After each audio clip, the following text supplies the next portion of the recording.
जय श्री कृष्णा। जब भी हम भगवान कृष्ण के दर्शन करते हैं, जो चीज हमें सबसे ज्यादा मोहती है वो है उनके सिर पर मोर मुकुट, मोर के पंख। आज जानते हैं इसके पीछे क्या रहस्य है।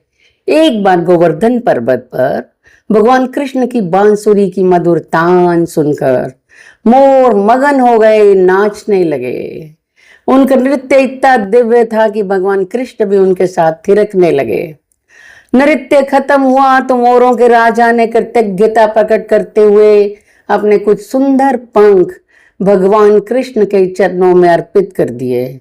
भगवान ने उन पंखों को स्वीकार कर लिया और अपने मस्तक पर सजाया।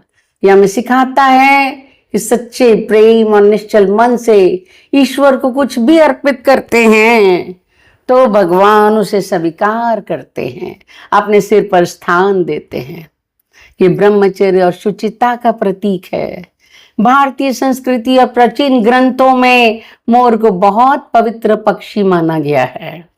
कहते हैं मोर काम वासना से मुक्त है, उसके आंसू पीकर ही मोरनी गर्भ धारण करती है। संत इस उदाहरण को प्रस्तुत करके समझाते हैं कि इंद्रिय संयम और पवित्रता ही साधक के जीवन की असली शक्ति है। मन को विकारों से दूर रखकर आध्यात्मिक ऊंचाइयों को छुआ जा सकता है। मोर बादलों को देखकर और बिजली कड़कने पर खुशी से झूम उठता है, नाचने लगता है, पूरा साल काले बादलों की प्रतीक्षा करता है। यह हमें जीवन का सूत्र देता है। जैसे मोर बादलों को देखकर आनंदित होता है, वैसे ही भक्त को मन में ईश्वर की भक्ति का भास पाते ही आनंद से नाच उठना चाहिए। जीवन में चाहे कठिन परिस्थितियां आए पर ईश्वर पर अटूट विश्वास रखें। ये संतुलन सिखाता है।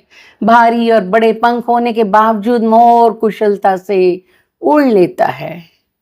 हमें भी सांसारिक जिम्मेदारियों के बोझ के साथ ही आत्मिक उन्नति भी करनी है।